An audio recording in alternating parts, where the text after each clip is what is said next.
సొరాబుద్దీన్ సంబంధించినటువంటి ఎన్కౌంటర్లో మరి నాటి గుజరాత్ హోంమంత్రి అయినటువంటి అమిత్ షా గారి పేరు సిబిఐ ఛార్జ్షీట్లో ఉన్నప్పుడు ఆయన మంత్రిగా రాజీనామా చేసి మరి 2014లో అమిత్ షా గారి ప్రమేయం లేదని న్యాయస్థానం తీర్పు ఇచ్చిన తర్వాతనే ఆయన పార్టీ బాధ్యత చేపట్టారు. న్యాయస్థానం తీర్పు ఇచ్చిన తర్వాతనే లోక్సభకు పోటీ చేసిన విషయాన్ని ఈ సందర్భంగా మనం చేస్తున్నాం.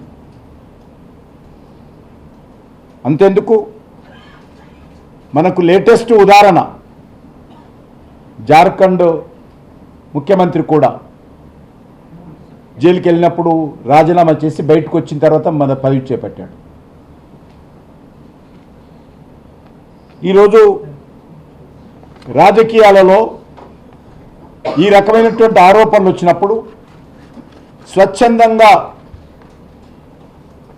పదవి నుంచి వదిలిగాల్సినటువంటి అవసరం ఉంది. డాక్టర్ బాబాసాహెబ్ అంబేద్కర్ కావచ్చు, బాబు రాజేంద్ర ప్రసాద్ కావచ్చు, ఏదైతే రాజ్యాంగ నిర్మాతలు ఉన్నారో రాజ్యాంగ రూపకల్పన చేసినప్పుడు మరి మంత్రులు కానీ ముఖ్యమంత్రులు కానీ తీవ్రమైనటువంటి ఆరోపణలతో జైలుకి వెళ్ళినాక జైలు నుంచే పరిపాలన చేస్తారు అనే విషయము డాక్టర్ బాబాసాహెబ్ అంబేద్కర్ ఆ రోజు ఊహించలేదు. ఆ రోజు ఊహించినుంటే అంబేద్కర్ గారే ఆ రోజే పెట్టేవాళ్ళు. ఈ రకమైనటువంటి మహానుభావులు రాజకీయాలకు వస్తారని తెలియదు. ఈ రకమైనటువంటి మహానుభావులు మంత్రులు ముఖ్యమంత్రులై దేశానికి వెలుగుపెడతారనుకు తెలియదు ఆ రోజు. కానీ ఈరోజు మనము స్వయంగా చూస్తూ ఉన్నాం, అనుభవిస్తూ ఉన్నాము. కాబట్టే ఆ రోజు వారు స్పష్టత ఇవ్వలేకపోయారు. ఈ రకంగా దుర్మార్గంగా జైల్లో నుంచే పరిపాలన చేస్తారన్న విషయం తెలియదు. అధికారం కోసం సిగ్గు విడిచి దిగజారి రాజకీయాలు చేస్తారని వారికి తెలియదు. బాధ్యతలో ఉన్నటువంటి వాళ్ళు ఎవరైనా నేరారోపణ కింద జైలుకి వెళితే వాళ్ళు రాజీనామా చేయాలి. ప్రభుత్వం పోదు, ఆ పార్టీ ఇంకోరిని ఎన్నుకోవచ్చు జార్ఖండ్ లాగా. అంతే తప్ప వ్యక్తుల కోసం వ్యవస్థను దిగదార్చే విధంగా, ప్రజలలో నవ్వుల పాలయ్యే విధంగా ఈరోజు కొంతమంది వ్యక్తులు అధికారాన్ని విడిచిపెట్టకుండా జైల్లో ఉండి పరిపాలన చేస్తున్నటువంటి విషయాలను మనం చూస్తూ ఉన్నాం. ఢిల్లీ ముఖ్యమంత్రి అరవింద్ కేజ్రీవాల్ 6 నెలలకు పైగా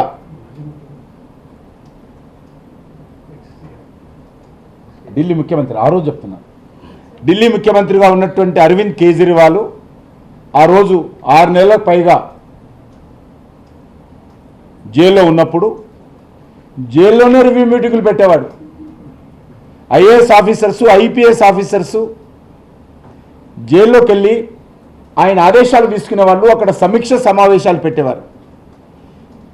ఎంత దిగజారినటువంటి ఆలోచన విధానంతో ఈ యొక్క ప్రభుత్వ యంత్రాంగాన్ని, ప్రభుత్వ పరిపాలనను భ్రష్టు పట్టించారో మన కళ్ళ ముందు చూస్తున్నాం. ఆయన జైల్లో ఉన్నారంటే ఆధారాలు లేకుండా, ఆయన జైల్లో ఉన్నారంటే ఏ రకమైనటువంటి డాక్యుమెంట్స్ లేకుండా ఏ న్యాయస్థానం కూడా ఆయనని జైల్లో పెట్టదు. ఏదో ప్రభుత్వం పెట్టదు జైల్లో, ప్రధానమంత్రి గారో హోంమంత్రి గారో ఢిల్లీ పోలీస్ కమిషనరో తీసుకెళ్ళి ఆయన జైల్లో పెట్టలే. న్యాయస్థానం ముందు ఆయన ప్రవేశపెట్టినప్పుడు ఆధారాలతో కూడినటువంటి అనేక డాక్యుమెంట్స్ పొరపాటు జరిగిందని, ఢిల్లీ మద్యం కుంభకోణంలో అక్రమాలు జరిగాయని, 100 కోట్లు చేతులు మారాయని సవివరమైనటువంటి డాక్యుమెంట్స్తో న్యాయస్థానం ముందు పెట్టినప్పుడు న్యాయస్థానం ఆయనకు జైలుకి వెళ్ళాలని ఆదేశించడం జరిగింది. అయినా కూడా ఆయన రాజీనామా చేయలేదు. మరి ఈ రకమైనటువంటి వ్యవస్థ ఈరోజు మనం చూస్తూ ఉన్నాము. తమిళనాడులో కూడా ఒక మంత్రి సెంథిల్ బాలాజీ, ఆయన కూడా రాజీనామా చేయకుండా జైల్లోనే ఆ రకంగా కొనసాగాడు. మరి ఈరోజు డాక్టర్ బాబాసాహెబ్ అంబేద్కర్ రూపకల్పన చేసినటువంటి రాజ్యాంగ స్ఫూర్తికి, నైతిక విలువలకు పెద్దపీట వేసింది. కానీ ఈరోజు కొంతమంది నాయకులు డాక్టర్ బాబాసాహెబ్ అంబేద్కర్ రాజ్యాంగ స్ఫూర్తికి, నైతిక విలువలకు వ్యతిరేకంగా వాటికి తిరోధకాలు ఇస్తూ రాజ్యాంగ ఉల్లంఘన చేస్తున్నటువంటి ఈ పరిస్థితుల్లో కేంద్ర ప్రభుత్వము ఒక నిర్మాణాత్మకమైనటువంటి నైతిక విలువల కోసం, నైతిక విలువలను కాపాడడం కోసం ఈ యొక్క రాజ్యాంగ సవరణ మరి పార్లమెంటు ముందు తీసుకురావడం జరుగుతూ ఉంది. ఇదేదో ఏకపక్షంగా మేము చేయడానికి సిద్ధంగా లేము. ఇది జాయింట్ పార్లమెంట్ కమిటీ ద్వారా దేశంలోని ప్రజలు, మేధావులు, విద్యావంతులు, రాజ్యాంగ నిపుణులు, న్యాయ నిపుణుల సలహాలు కూడా తీసుకుందాం అనుకున్నాం. దానికి స్వాగతం పలకాలి ప్రతిపక్ష పార్టీలు. దానికి అందరూ ముందుకు రావాలి. ప్రజలు రాజకీయాలంటే, రాజకీయ నాయకులు చేసేటువంటి అవినీతి అంటే అసహించుకుంటున్నటువంటి పరిస్థితి ఉన్నది. ఈరోజు మన్మోహన్ సింగ్ గారి హయాంలో, సోనియా గాంధీ నేతృత్వంలో 12 లక్షల కోట్లు దోపిడీ జరిగాయని, కాగ్ కానీ లేక అనేకమైనటువంటి గవర్నమెంట్ ఏజెన్సీలు కానీ ఆ రోజు ప్రజల ముందు పెట్టడం జరిగింది. కొంతమంది కేంద్ర మంత్రులను జైలుకు పంపడం జరిగింది. అది కోల్ స్కామ్ కావచ్చు, 2G స్పెక్ట్రమ్ కావచ్చు, కామన్వెల్త్ గేమ్స్ కావచ్చు, అనేక రకాల కుంభకోణాలు. కాబట్టి ఈరోజు ప్రజల్లో రాజకీయ నాయకులు అంటే అసహ్యం ఏర్పడే విధంగా ఈరోజు కొంత ఉంది. దీని నుంచి మనం కాపాడుకోవాలి. ఎవరు అవునన్నా కాదన్నా ప్రభుత్వాలను నడిపేది రాజకీయ నాయకులే, రాజకీయ పార్టీలే. ప్రజల నుంచి ఎన్నికై వాళ్ళే ఈరోజు రాజ్యసభలో, లోక్సభలో, అసెంబ్లీలో, కౌన్సిల్లో వస్తారు. వాళ్ళే చట్టాలు చేస్తారు. కాబట్టి వాళ్లకు నైతిక విలువలు అవసరం. వాళ్లకు అంబేద్కర్ రాజ్యాంగ స్ఫూర్తితో వివరించాల్సిన బాధ్యత రాజకీయ పార్టీల మీద, రాజకీయ నాయకుల మీద ఉన్నది. అందుకే ఈరోజు నరేంద్ర మోడీ గారి ప్రభుత్వము ఇదొక నిర్మాణాత్మకమైనటువంటి సవరణ తీసుకురావడం జరిగింది. ఇన్నేళ్ల పాటు దోచుకున్నటువంటి కొంతమంది రాజకీయ నాయకులకు ఈ రకమైనటువంటి చట్టము బాధ కలిగించవచ్చు. మనం అర్థం చేసుకోవాల్సిన అవసరం ఉంది. ఈరోజు మనం చూస్తూ ఉన్నాం, దొంగ ఓట్లతో, రోహింగ్యాల ఓట్లతో అధికారంలో రావాలని తాహతాపడుతున్నటువంటి కొంతమంది రాజకీయ నాయకులకు ఈ రకమైనటువంటి చట్టాలు మరి వాళ్ళకు మంచిగా అనిపించదు. దేశానికి ఉపయోగపడేటువంటి ఈ రకమైనటువంటి చట్టాలను వ్యతిరేకిస్తారు, అర్థం చేసుకోవచ్చు. కానీ వ్యతిరేకత కానీ, సవరణలు కానీ ఇంకా అన్ని పార్టీలకు చెప్పేటువంటి అవకాశం ఉంది. ప్రజల ముందు పార్టీలు, పార్టీ నాయకులు, వాళ్ళ ప్రభుత్వ అధినేతలు ఏ రకంగా వివరించాలో ఈ చట్టము జేపీసీ ముందు ఒక అగ్ని పరీక్షగా ప్రజల ముందు ఉంటుంది. ఏ పార్టీ గురువింద గింజ సామెతలాగా మాట్లాడుతుందో రానున్న రోజుల్లో దేశ ప్రజలు ఈ చట్టం ద్వారా మరి అర్థం చేసుకుంటారనే విషయాన్ని నేను మనవి చేస్తా ఉన్నాను. ఈరోజు కాంగ్రెస్ పార్టీకి బాధ ఎందుకు అర్థం కాదు. కాంగ్రెస్ పార్టీ అన్ని రాష్ట్రాల్లో ఒక్కొక్క రాష్ట్రం ఓడిపోయింది. ఉన్నటువంటి 3 రాష్ట్రాల్లో కూడా ఎప్పుడు ఎలక్షన్ జరిగినా భయంకరమైనటువంటి ఓటమి ఈ 3 రాష్ట్రాల్లో కాంగ్రెస్ పార్టీ భరించనున్నది. ఏ ఒక్క రాష్ట్రం గెలిచే పరిస్థితి లేదు కాంగ్రెస్ పార్టీ. దానికి ఎందుకు బాధ అని అడుగుతా ఉన్నాను. ఎవరైనా నిజాయితీగా పాలన చేస్తే జైలుకి వెళ్లాల్సిన అవసరం లేదు. జైలు నుంచి పరిపాలన చేస్తూ ప్రజల నుంచి దోషిగా వ్యతిరేకత ఎదుర్కోవాల్సినటువంటి అవసరం ఉండదు. నరేంద్ర మోడీ గారి ప్రభుత్వము ఇదొక్కటే కాదు, ఒక్కొక్కటి అనేక సంస్కరణలు తీసుకొస్తున్నాం. మేమేదో ప్రధానమంత్రి పదవి కావడం కోసమో అధికారంలో రావడం కోసమో మేము ఈరోజు రాజకీయాలలో రాలేదు. దేశానికి మంచి చేయాలనేటువంటి ఆకాంక్షతో ఈరోజు అధికారంలోకి వచ్చాము. వచ్చిన పనులను, మా లక్ష్యాలను ఎవరు వ్యతిరేకించినా, ఎవరు కాదన్నా, ఎవరు గోల పెట్టినా, ఎవరు పాదయాత్రలు చేసినా, ఏ దేశానికి అనుకూలంగా మాట్లాడినా, హైకోర్టులను, న్యాయస్థానాలను, సుప్రీంకోర్టులను వ్యతిరేకించినా, పార్లమెంటును అవమానం చేసినా, భద్రత చేయాలని విమర్శించినా, ఎలక్షన్ కమిషన్ను నిర్వీర్యం చేయడం కోసం ప్రయత్నం చేసిన మా ప్రభుత్వాలు, మా పార్టీ ముందుకెళ్తామే తప్ప మా లక్ష్యాలు, మా ఆకాంక్షలను చెక్కు చెదరనివ్వదని సందర్భంగా మనం చేస్తా ఉన్నాం. మనకందరికీ తెలుసు, డాక్టర్ బాబాసాహెబ్ అంబేద్కర్ రాజ్యాంగాన్ని జమ్మూ కాశ్మీర్లో అమలు చేయడం కోసం అక్కడ ఉండేటువంటి జిన్నా రాజ్యాంగమైనటువంటి ఆర్టికల్ 370ని తొలగించిన విషయాన్ని మనం చేస్తా ఉన్నాం. దాని ఫలితాలు కూడా ఈరోజు మన కళ్ళ ముందు కనిపిస్తూ ఉన్నాయి. అంతేకాదు, విదేశాల నుంచి హిందువులు వస్తే, విదేశాల నుంచి క్రిస్టియన్లు వస్తే, విదేశాల నుంచి జైనులు వస్తే, విదేశాల నుంచి సిక్కులు వస్తే, ముఖ్యంగా 3 దేశాలకు సంబంధించి బంగ్లాదేశ్ కానీ, ఆఫ్ఘనిస్తాన్ కానీ, పాక్ నుంచి కానీ స్వాతంత్రం వచ్చినప్పటి నుంచి కూడా మరి ఆ రోజు అనేక మంది చెప్పినప్పటి కూడా మీరు వారు పౌరసత్వం ఇవ్వడానికి అంగీకరించలేదు. కాంగ్రెస్ పార్టీ నాయకులు అనేక వేదికల మీద చేశారు, ధర్నాలు చేశారు పౌరసత్వం ఇవ్వాలని. మీరు ఇవ్వలేకపోయారు. మేము ఈరోజు ఇవ్వాలని చట్టాన్ని తీసుకొచ్చామని మనం చేస్తా ఉన్నాం. ముస్లిం మహిళల కోసం త్రిపుల్ తలాక్ రద్దు చేయాలని, మహిళల హక్కులు కాపాడాలని సుప్రీంకోర్టు చెప్పినప్పటికీ కూడా అర్ధరాత్రి పార్లమెంటులో మీరు సుప్రీంకోర్టు తీర్పును కాలరాచి చట్టాలు చేశారు. మీరు కాపాడలేకపోయారు.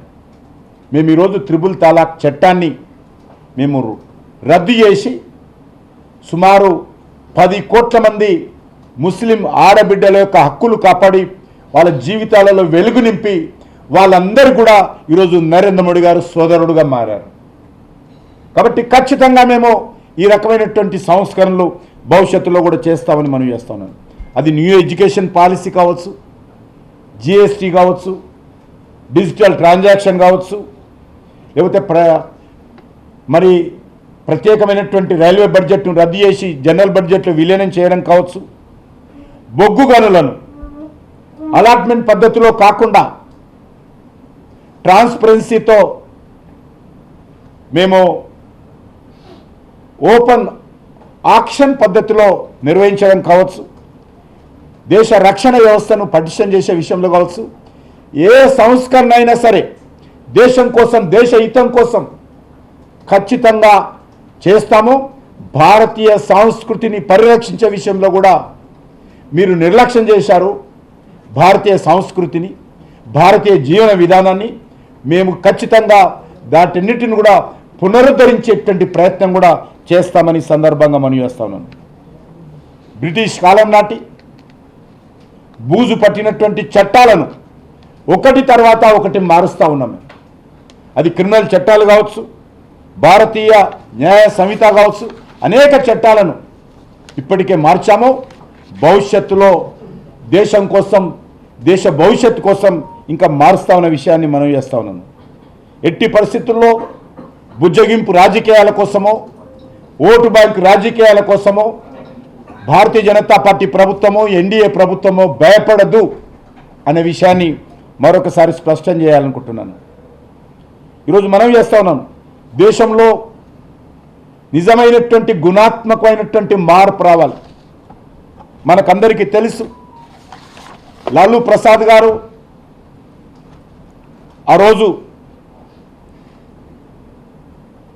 ఆయన మీద ఆరోపణలు వస్తే ఆయనను రక్షించడం కోసం కాంగ్రెస్ పార్టీ ఆర్డినెన్స్ తెచ్చింది.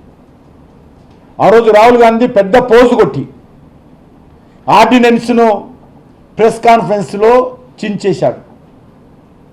ఈరోజు అదే లల్లు ప్రసాద్ తోటి బీహార్లో కౌగలించుకొని పాదయాత్రలు చేస్తున్నాం.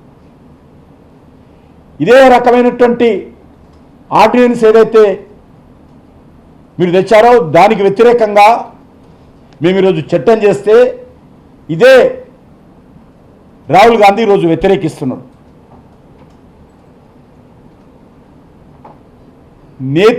నేతి బీరకాయలో నెయ్యి ఎంత ఉందో కాంగ్రెస్ పార్టీలో కూడా నీతి అంత ఉంటుంది. కాబట్టి విపక్ష పార్టీలుగా ఆ రోజు ఒక విధానము, ఈరోజు ఒక విధానం, ఆ రోజు ఒక న్యాయము, ఈరోజు ఒక న్యాయము. మనకు తెలుసు ప్రధానమంత్రిగా శ్రీమతి ఇందిరాగాంధీ గారు పనిచేస్తున్నప్పుడు ఆమె పదవిని రక్షించుకోవడం కోసం ఎన్నికల్లో అక్రమాలు జరిగాయి, ఎన్నికల్లో అవినీతి జరిగింది, ఎన్నికల్లో అధికార దుర్వినియోగం జరిగింది. మీరు పార్లమెంట్ సభ్యురాలుగా ఎన్నిక చెల్లనేరదని న్యాయస్థానం తీర్పిస్తే తన పార్లమెంట్ యొక్క సభ్యత్వాన్ని, ఆ సభ్యత్వంగా వచ్చినటువంటి ప్రధానమంత్రి పదవిని రక్షించుకోవడం కోసం 39వ రాజ్యాంగ సవరణ చేసినటువంటి party Congress party. Congress party ఈరోజు దీన్ని వ్యతిరేకించడం పెద్ద గొప్ప ఏం కాదు. ఎందుకంటే వాళ్ళ అలవాటు అది. అవినీతికి పాల్పడ్డము, అక్రమాలకు పాల్పడ్డము, తమకు అనుకూలంగా చట్టాలను మార్చుకోవడము కాంగ్రెస్ పార్టీకి అలవాటు. ఇది కాంగ్రెస్ పార్టీ యొక్క ఆలోచన తీరు, ఇది కాంగ్రెస్ పార్టీ యొక్క సంస్కృతి. అందుకే ఈరోజు ప్రధానమంత్రి అయినా, కేంద్ర మంత్రులైనా, ముఖ్యమంత్రులైనా, మంత్రులైనా ఎవరికైనా ఒకే న్యాయం. ఒక ప్రభుత్వ ఉద్యోగికి ఉండేటువంటి న్యాయం ఏ రకంగా ఉందో అత్యున్నత స్థానంలో ఉన్నటువంటి వ్యక్తులకు కూడా, చట్టాలు చేసేటువంటి వ్యక్తులకు కూడా అదే న్యాయం ఉండాలన్నదే భారతీయ జనతా పార్టీ కోరిక. అందుకే ఈరోజు చేతిలో రాజ్యాంగం పట్టుకొని వెళ్ళవేయడం కాదు, రాజ్యాంగం మీద పార్లమెంట్ బయట దేశంలో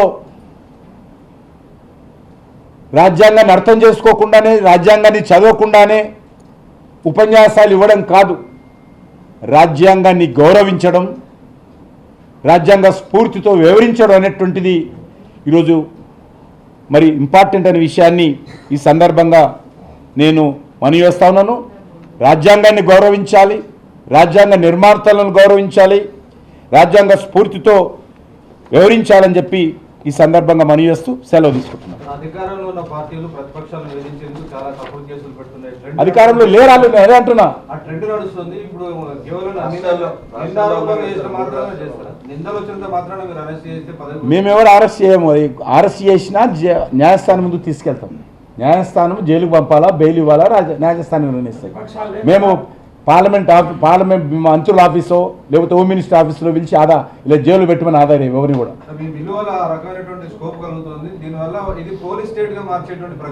అది అసలు మీకున్న రాష్ట్రాలే, మీకున్న 3 రాష్ట్రాలు కాంగ్రెస్ పార్టీకి, తుమ్మితే ఊడిపోయే రాష్ట్రాలు మీకెందుకు బాధ? ఎక్కువ రాష్ట్రాల్లో మేమున్నాం. ప్రధానమంత్రి ఈరోజు మా పార్టీ నుంచి 3 దఫాలుగా ఉన్నాడు. కేంద్ర మంత్రులం ఉన్నాం, రాష్ట్ర ముఖ్యమంత్రులం ఉన్నాం. బాధపడాలి మేము అట్లా, మేము సిద్ధంగా ఉన్నాం. మా మీద ఏదైనా ఆరోపణలు వస్తే జైలుకి వెళ్ళడానికి సిద్ధంగా ఉన్నాము, పదవులు వదులుకోవడానికి సిద్ధంగా ఉన్నాం. తృణపాయంగా మీకెందుకు బాధ అంటున్నాం. సార్, మీ పక్కూరి వ్యక్తికి ఈరోజు ఉపరాష్ట్రపతి పదవి కోసం పోటీలో పెట్టింది ఇండియా కూటమి విషయంలో ఏం తప్పేముంది? అది ఎవరి పార్టీ వాళ్ళది, ఎవరి ఆలోచన వాళ్ళది. ఎవరి పార్టీ వాళ్ళది, ఎవరి ఆలోచన వాళ్ళది. తెలుగు రాష్ట్రాలకు సంబంధించినటువంటి ఎంపీలంతా కూడా ఆయనకు మద్దతు ఇవ్వాలని చెప్పుకుంటున్నారు. గతంలో మన తెలుగువాడైనటువంటి వెంకయ్యనాయుడు గారు కూడా పోటీ చేశారు. అప్పుడు మద్దతు ఇచ్చారా? ఎవరిచ్చారు? ఏడిచ్చారు బీఆర్ఎస్ కాదు మీతో ఇచ్చారా అంటున్నా గమ్మ మాట్లాడుతున్న వాళ్ళు ఇవ్వాలి కదా. ఆ రోజు కూడా మన తెలుగువాడే కదా వెంకయ్య నాయుడు గారు పోటీ చేసింది. ఆ రోజు స్పీకర్గా మన తెలుగువాడిని పెడితే ఆ రోజు సపోర్ట్ చేశారా? స్పీకర్గా సపోర్ట్ చేశారా బాలయ్య గారిని? కాబట్టి మీరు అవసరం ఉన్నప్పుడు ఒక మాట, మీకు అవసరం లేనప్పుడు ఒక మాట, మీకు అనుకూలంగా మాట్లాడడం మనకు అలవాటు. యూరియా ఇస్తే మేము మద్దతు ఇవ్వడానికి రెడీ అంటున్నారు. యూరియా ఇవ్వడానికి రెడీ ఉన్నారు. యూరియా ఇవ్వకుండా ఎవరైనా వేరేకే తెస్తున్నారా? రాహుల్ గాంధీ కానీ రేవంత్ రెడ్డి కానీ బయట నుంచి యూరియా ఈరోజు అంతర్జాతీయంగా కేటీఆర్కి సంబంధం లేదు. కేటీఆర్ అన్నాడు గారు కానీ కేటీఆర్ని ఎవరు అడిగారు సపోర్టు? మాకు అవసరం లేదన్న సపోర్టు. అరే మీరు అడగట్లేదా వాళ్ళ ఎంపీలు? ఒకటి విషయము సార్, ఈరోజు యూరియా విషయం అర్థం చేసుకోవాల్సిన అవసరం ఉంది. అంతర్జాతీయంగా అనేక రకాల యూరియా ఇంపోర్టులో ఇబ్బందులు ఉన్నాయి. దేశాలు చైనా నుంచి కానీ కొన్ని ఉక్రెయిన్ నుంచి కానీ, మనం ఎక్కువ ఉక్రెయిన్ నుంచి కూడా యూరియా వచ్చేది. ఈరోజు ఇబ్బందిగా ఉంది. దీన్ని అర్థం చేసుకోవాల్సిన అవసరం ఉంది. ఈరోజు యూరియా అనేటువంటిది ఒక బస్సా ఇస్తున్నామంటే కేంద్ర ప్రభుత్వం మీద బర్డెన్ కూడా ఆలోచన చేయాలి మనం. అది పక్కదారి పట్టకుండా చూడాల్సిన అవసరం ఉంది. కేంద్ర ప్రభుత్వం ఒక బస్తా యూరియా బస్తా మీద 2400 రూపాయలు సబ్సిడీ ఇస్తుంది. Each bag on urea government of India giving 2400 rupees subsidy. Original cost of this urea 2500 నుంచి 2650 రూపాయలు కేంద్ర ప్రభుత్వం మీద బర్డన్ పడుతుంది. రైతు దగ్గర we are collecting only 242 rupees to 260 rupees అంతే కలెక్ట్ చేస్తాం. ప్రతి బస్తా మీద 2300 నుంచి 2400 సబ్సిడీ కేంద్ర ప్రభుత్వం ఇచ్చి ఈరోజు మనం సరఫరా చేస్తున్నాం. ఇది ఆషామాషి వ్యవహారం కాదు. ఎక్కడి నుంచి తెస్తున్నాము? అనేక దేశాల నుంచి తెస్తున్నాం. మీ హయాంలో, కాంగ్రెస్ పార్టీ హయాంలో మీరు అన్ని దేశంలో ఉన్నటువంటి అన్ని యూరియా కంపెనీలన్నీ క్లోజ్ చేసి చేతులు ఎత్తేశారు. ఈరోజు నరేంద్ర మోడీ గారి ప్రభుత్వము యూరియా తయారు చేసేటువంటి కంపెనీలను మళ్ళీ ప్రారంభించడం జరిగింది. తెలంగాణలో కూడా యూరియా ఎరువుల కంపెనీ రామగుండంలో మళ్ళీ భూమి పూజ చేసిండు నరేంద్ర మోడీ గారు. ఆయనే ప్రారంభించారు. టెక్నికల్గా కొన్ని ప్రాబ్లమ్స్ వచ్చినాయి, దాన్ని అందరం కూడా వేసుకోవాలి. కానీ అంతేగాని తెలంగాణలో ఉన్నటువంటి మంత్రులు ప్రతిరోజు మాట్లాడి ఈరోజు దాన్ని ఒక పెద్ద సమస్యగా సృష్టించారు. చాలామంది కొంతమంది దొరకదో అని పెద్ద ఎత్తున స్టాక్ చేస్తూ ఉన్నారు. పెద్ద ఎత్తున దాన్ని ఇతర కార్యక్రమాలకు దారి మళ్లిస్తూ ఉన్నారు. తెలంగాణ రాష్ట్రానికి సుమారు ఈరోజు మరి ఇప్పటి వరకు 76,000 కోట్ల రూపాయల యొక్క సబ్సిడీ యూరియా మీద కేంద్ర ప్రభుత్వం ఇచ్చింది, ఒక్క యూరియా మీద. కాబట్టి కేంద్ర ప్రభుత్వం అయినా కూడా ప్రపంచవ్యాప్తంగా పాకిస్తాన్ కానీ, అమెరికా కానీ, ఆస్ట్రేలియా కానీ, చైనా కానీ, బ్రెజిల్ కానీ, జర్మనీ కానీ అన్ని దేశాలలో ఎరువుల ధరలు పెంచారు. పెంచని దేశం ఏదైతే ఉందంటే 10 సంవత్సరాలుగా అది ఒక భారతదేశమే, మోడీ గారి ప్రభుత్వమే, బీజేపీ ప్రభుత్వమే, ఎన్డీఏ ప్రభుత్వమే. ₹1 కూడా పెంచకుండా ఎంత ధరలు పెరుగుతున్నప్పుడు అంతర్జాతీయ మార్కెట్లో ప్రతి సంవత్సరం క్యాబినెట్లో 2 లక్షలు, 1,50,000 అడిషనల్గా సబ్సిడీ పెంచుకుంటూ మేము యూరియా కానీ ఎరువులు సరఫరా చేస్తున్నాం. కొద్ది ఇబ్బంది ఉండొచ్చు, వాస్తవమే. ఇది అంతర్జాతీయంగా వచ్చినటువంటి సమస్య. సరఫరా చేతగా కాదు. ఈరోజు సరఫరా మేము ఇచ్చేటువంటి బల్క్గా తెలంగాణ ప్రభుత్వానికి ఇచ్చినటువంటి యూరియాను కానీ ఎరువులను కానీ పద్ధతి ప్రకారము అందరికీ డిస్ట్రిబ్యూట్ చేయాల్సినటువంటి అవసరము రాష్ట్ర ప్రభుత్వం మీద. కొంతమంది గతంలో సుమారు 2 లక్షల మెట్రిక్ టన్నులకు సంబంధించినటువంటి యూరియా స్టాక్ ఉండింది. అది ఏమైందో తెలియదు. ఇప్పుడు వస్తున్నటువంటి యూరియా ప్రాపర్గా అందరికీ డిస్ట్రిబ్యూషన్ కావాలి. దాన్ని రాష్ట్ర ప్రభుత్వం కూడా రైతులకు చెప్పాలి. ఇప్పుడు ఉన్నటువంటి పరిస్థితుల్లో యూరియాను ఒక పద్ధతిగా వాడుకోవడము, యూరియాను కొంత దుర్వినియోగం కాకుండా చూసుకోవడము, పక్కదారి పట్టకుండా చూడడము. మీకు అందరూ తెలుసు, యూరియాకు సంబంధించి పక్కదారి పడుతుంటే వేపపూత పూసినటువంటి యూరియాను మేము తీసుకొచ్చాం కొత్తగా. అది కొత్త సంస్కరణ, అనేక రకాల సంస్కరణ. ఇదొక సంస్కరణ. వేపపూత పూసినటువంటి యూరియాని ఇస్తా ఉన్నాం. దాన్ని కూడా ఈరోజు దుర్మార్గులు ఆ యొక్క వేపపూత పూసినటువంటి యూరియాను కూడా దారి మళ్లిస్తున్నటువంటి విషయము. దాన్ని ఈరోజు మరి అనేక ఇతర కార్యక్రమాలకు మరి ఉపయోగిస్తున్నటువంటి విషయాన్ని కూడా మనం ఈ సందర్భంగా కనుగొన్నాం. కాబట్టి ప్రభుత్వము యూరియా దారి మళ్ళకుండా చూడాలి. ఎక్కడ కూడా ఏ యొక్క పెద్ద రైతు కానీ స్టోర్ చేయకుండా చూడాలి. ఏ యొక్క మరి డిస్ట్రిబ్యూటర్ కూడా పొరపాటు జరగకుండా చూడాలి. ఈరోజు మనము మనవి చేస్తా ఉన్నాను, కేంద్ర ప్రభుత్వం అనేక రోజులుగా ఈ యొక్క యూరియాకు సంబంధించి మేము చర్యలు తీసుకుంటున్నాం. భవిష్యత్తులో కూడా చర్యలు తీసుకుంటాం. ఏదో వీళ్ళు వచ్చి ధర్నా చేస్తానో, వీళ్ళు వస్తే ఎంపీలు వచ్చి అడుగుతానో ఇస్తున్నాం కదా, అది బాగా రెస్పాన్సిబిలిటీ, మా బాధ్యత అది. కాబట్టి యూరియా వీళ్ళు ధర్నాలు చేసి ఇచ్చిరని సంఖ్యలు కొట్టుకుంటున్నారు. కొట్టుకోండి, ఏం అభ్యంతరం లేదు. కానీ ఇస్తున్నది మేమే, మా రెస్పాన్సిబిలిటీ ఫీల్ అవుతున్నాం. ఈరోజు తమిళనాడులో కరైకల్ పోర్టులో 32,000 మెట్రిక్ టన్నుల యూరియా రెడీగా ఉంది. అందులో ఒక 30% మరి నిన్న మాట్లాడిన తర్వాత తెలంగాణకి ఇవ్వడం కోసము మరి నడ్డా గారు ఆదేశించడం జరిగింది. అదే కాకుండా అంటే ఆల్మోస్ట్ 10,000 మెట్రిక్ టన్నులు ఒక తమిళనాడు కరైకల్ పోర్టు నుంచి తెలంగాణకు వస్తుంది. ఇదే స్టార్ట్ అవుతుంది, అక్కడ నుంచి ట్రాన్స్పోర్ట్ చేయాలి కదా. అదే కాకుండా IFFCO Indian farmer fertilizer cooperative limited నుంచి 6 రేకుల యూరియా వస్తుంది. అంటే ఒక రేకు 2,500 మెట్రిక్ టన్నులు. ఆ రకంగా ఇఫ్కో నుంచి 15,000 మెట్రిక్ టన్నుల యూరియా తెలంగాణకు వస్తుంది.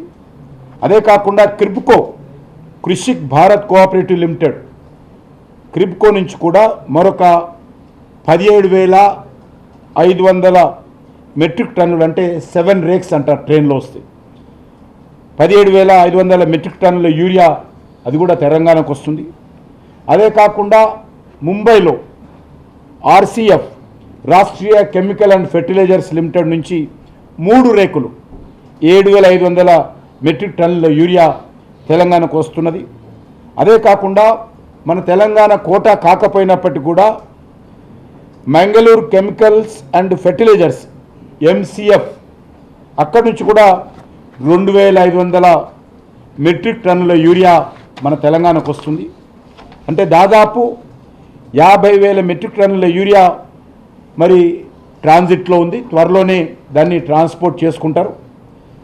కేంద్రం కమిట్మెంట్తో ఉన్నది కాబట్టి అనేక రకాల, మన ఒక్క రాష్ట్రంలోనే కాదు అనేక రాష్ట్రాల్లో కూడా కొంత సమస్య వచ్చింది.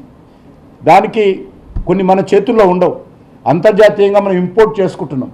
ఇది రైతులకు ఎప్పటికప్పుడు సర్ది చెప్పి వాళ్ళు వాడుతున్నటువంటి యూరియాను సరిగ్గా ఉపయోగించుకోవడము, ఎవరు స్టోర్ చేయకుండా ప్రయత్నం చేయడము, దారి మళ్ళకుండా ప్రయత్నం చేయడము అందరం చూసుకోవాలి. ఇది తెలంగాణలో ఎందుకు ఎక్కువ జరిగిందంటే తెలంగాణ మంత్రులు ప్రతిరోజు యూరియా లేదు యూరియా లేదు యూరియా లేదని చెప్పి అడ్డగోలుగా మాట్లాడడంతో చాలామంది అక్రమంగా స్టోర్ చేసుకుంటున్నటువంటి పరిస్థితి మనం చూస్తూ ఉన్నాం. కాబట్టి ఎంతైతే కమిట్మెంట్ ఉందో ఈ సంవత్సరం కూడా ఎంతైతే రాష్ట్ర ప్రభుత్వం ముందు మనకు అడిగిందో అంత యూరియా ఈరోజు ఇవ్వాలనేటువంటి నిర్ణయం కేంద్ర ప్రభుత్వం నిన్న మాట్లాడినప్పుడు తీసుకున్నారు. అంత యూరియా తప్పకుండా కాంగ్రెస్ పార్టీ ప్రభుత్వం అడిగినా అడగకపోయినా తప్పకుండా ఇస్తాము. గతంలో కూడా మేము అధికారంలోకి వచ్చినటువంటి గత 10-11 సంవత్సరాల్లో ఏ సంవత్సరం కూడా యూరియా కొరత ఏర్పడలేదు. ఏ ఒక్క సంవత్సరం ఏ రైతుకు ఎంత కావాలన్నా, ఎప్పుడు కావాలన్నా, ఎక్కడ కావాలన్నా కూడా మేము గతంలో ఎరువులు సరఫరా చేశాం. ఈరోజు ఒక ఇంపోర్టెడ్ అంతర్జాతీయంగా ఉన్నటువంటి పరిస్థితుల కారణంగా, యుద్ధం కారణంగా, అంతర్జాతీయంగా ఉన్నటువంటి అనేక సంబంధాల కారణంగా కొద్ది ఇబ్బందులు ఏర్పడిన సంబంధాలు దెబ్బతిని కాబట్టి యూరియా ఏర్పడి అయినప్పటికీ కూడా ఈరోజు మనము నరేంద్ర మోడీ గారు ముందు చూపుతో 5 యూరియా పరిశ్రమలను మనం సొంతంగా స్థాపించుకొని ప్రొడక్షన్ చేసుకుంటున్నాం. అందులో తెలంగాణ ఒకటి. దీన్ని కూడా రైతులకు చెప్పాల్సినటువంటి బాధ్యత ఉంది. రైతులను భయపెట్టించడము, రైతులను గందరగోళాన్ని సృష్టించడము మంచిది కాదనే విషయాన్ని నేను ఈ సందర్భంగా మనవి చేస్తా ఉన్నాను. అదే కాకుండా విదేశాల నుంచి దిగుమవుతున్నటువంటి యూరియా గంగవరము కాకినాడ పోర్టుకు చేరుకుంది.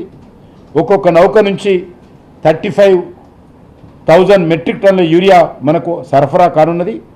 6 యూరియా కూడా విదేశాల నుంచి వచ్చేటువంటి యూరియా కూడా మరి తెలంగాణకు అందుబాటులో తీసుకొస్తామనే విషయాన్ని కూడా మరొకసారి మనవి చేస్తా ఉన్నాను. ఇప్పుడు చెప్పినంతా కూడా డొమెస్టిక్ ప్రొడక్షన్స్, ఇంపోర్టెడ్ యూరియా కూడా మరి 35,000 మెట్రిక్ టన్నులు వస్తుంది. దాంట్లో కూడా మన తెలంగాణకి ఇస్తాము. ఎప్పటికప్పుడు గవర్నమెంట్ ఆఫ్ ఇండియా అన్ని రాష్ట్రాలకు యూరియా సరఫరా చేసే విషయంలో ఆ రాష్ట్ర ప్రభుత్వాలతో మాట్లాడుతూ ఉంది. తెలంగాణకు సంబంధించినటువంటి అధికారులతో కూడా వర్చువల్గా రెగ్యులర్గా మాట్లాడుతూ ఉన్నారు ఈ యొక్క ఫెర్టిలైజర్ మినిస్ట్రీకి సంబంధించినటువంటి అధికారులు. మరి ఈరోజు కావాలని తొందరపాటుతో దుందుడుకడంతో ఎక్కువ మరి ప్రచారం చేయడంతో కొద్దిగా ఇబ్బంది ఏర్పడిందనే విషయాన్ని నేను ఈ సందర్భంగా మనవి చేస్తా ఉన్నాను. తెలంగాణకు సంబంధించి మరి మనకందరికీ తెలుసు, ఈ సంవత్సరం రిక్వైర్మెంటు 20 lakh మెట్రిక్ టన్స్ అని చెప్పి వాళ్ళు చెప్పారు. ఇప్పటి వరకు మరి 20 lakh metric tons already distribution చేశారు. ఇంకొక 2 lakhs మెట్రిక్ టన్స్ ఉన్నది, అది కూడా పూర్తి చేస్తాం. గత సంవత్సరంతో పోటీ చూసినట్లయితే ఈ సంవత్సరం కొంత డిమాండ్ పెరిగింది. అయినప్పటికీ ఎందుకంటే మంచి వర్షాలు కురవడంతో సాగు ఎక్కువ చేసుకుంటున్న రైతులు, ఆ రైతులకు ఎరువులు అందించాల్సినటువంటి బాధ్యత కేంద్ర రాష్ట్ర ప్రభుత్వాలది. మనం అందరము మీరు డిస్ట్రిబ్యూషన్ చేస్తారు, డిస్ట్రిబ్యూషన్కి కావాల్సినటువంటి ఎరువులు అందుబాటులో పెట్టాల్సినటువంటి బాధ్యత కేంద్ర ప్రభుత్వం. తప్పకుండా మేము అందుబాటులో పెడతాము, మీరు సక్రమంగా డిస్ట్రిబ్యూషన్ చేయండి మనం చేస్తాము. 20 లక్షల మెట్రిక్ టన్నులు అంటున్నారు, అది ఏ మంత్ ఎంత ఇచ్చారని ఇస్తారు, డిస్ట్రిబ్యూట్ పంపిస్తారు. అది గత సంవత్సరము ఏదైతే మిగిలిపోయినటువంటి స్టాక్స్ ఉంటాయో ఆ స్టాక్స్ వాళ్ళు లెక్క తీసుకోవడం లేదు. ఎవ్రీ స్టేట్లో కూడా 2 లక్షలు 3 లక్షలు 4 లక్షలు మెట్రిక్ టన్స్ మిగిలి ఉంటుంది. అది కూడా లెక్కకు తీసుకోవాలి ఈ సంవత్సరం వాడినది. ఎందుకంటే ఏ రోజు ఎంత ఎరువు అమ్మింది టోటల్గా ఎవ్రీడే గవర్నమెంట్ ఆఫ్ ఇండియా దగ్గర రిపోర్ట్ ఉంటుంది. కాబట్టి గత సంవత్సరము పంటలు వేసుకున్న తర్వాత కొంత స్టాక్ మిగిలింది, దాన్ని కూడా లెక్కబెట్టి నేను చెప్తున్నాను. మీరు ఇచ్చినాము అని అంటున్నారు, కానీ కాంగ్రెస్ ప్రభుత్వం ఇవ్వందే ఏమంటున్నారంటే కాంగ్రెస్ ప్రభుత్వాన్ని అప్రతిష్ట పాలు చేయడానికి మాత్రమే కేంద్ర ప్రభుత్వం ఇట్లా జాప్యం నేను ఒప్పుకుంటున్నా కదా. నేను స్వయంగా ఈరోజు ఒక కేంద్ర మంత్రిగా గవర్నమెంట్ ఆఫ్ ఇండియా తరఫున కొద్ది ఇబ్బంది ఏర్పడింది, అందరూ సహకరించాలని నేను ఒప్పుకుంటున్నా కదా. అనేక దేశాలు ఉన్నాయి ఇందులో, చాలా. ఈవెన్ ఉక్రెయిన్ నుంచి మొదలు పెడితే అనేక దేశాల నుంచి మనం చేసుకుంటాం. ఈవెన్ సౌదీ నుంచి కూడా చేసుకుంటాం, సౌదీ అరేబియా నుంచి కూడా మనం చేసుకుంటాం. సౌదీ అరేబియాలో నేను ఈ మధ్యలో పోయినప్పుడు మైన్స్ కిందకి వస్తుంది కొంత సబ్జెక్టు. సౌదీ అరేబియాలో కూడా ఒక కొత్త పెద్ద సౌదీ అరేబియాలో రా మెటీరియల్స్ ఎక్కువ దొరుకుతుంది. క్రిటికల్ మినరల్స్ యూరియాలో వాడేది కూడా క్రిటికల్ మినరలే ఉంటుంది, అక్కడ ఎక్కువ దొరుకుతుంది. కాబట్టి వాళ్ళు కొత్త ఫ్యాక్టరీ పెడుతున్నారు, ఒకటి పెద్ద యూనిట్. వాళ్ళు మనల్ని అడిగారు మాకు కొంత అందులో మాకు షేర్ కావాలంటే కొంత ఇన్వెస్ట్మెంట్ చేయాలని చెప్పారు. దానికి కూడా ఈరోజు మోడీ గారి ప్రభుత్వం అంగీకరించి ఆ ఫ్యాక్టరీ పెట్టేటప్పుడే అందులో మనము ఇన్వెస్ట్మెంట్ పెట్టి మన షేర్ మనం ఫిక్స్ చేసుకుంటున్నాం. ఆ రకంగా అనేక దేశాలతోటి మనం సంబంధాలు పెట్టుకొని యూరియా తీసుకొచ్చేటువంటి ప్రయత్నం చేస్తున్నాం. దాంతోపాటు మన దేశంలో ప్రొడక్షన్ పెంచాలని చేస్తున్నాం. మనము కొంత మన రామగుండంతో సహా కొంత ఒక 15-20 రోజుల పాటు ఇండస్ట్రీ కొద్దిగా దెబ్బతిన్నది, దాన్ని ఇప్పుడు మళ్ళీ రివైవ్ చేసాం.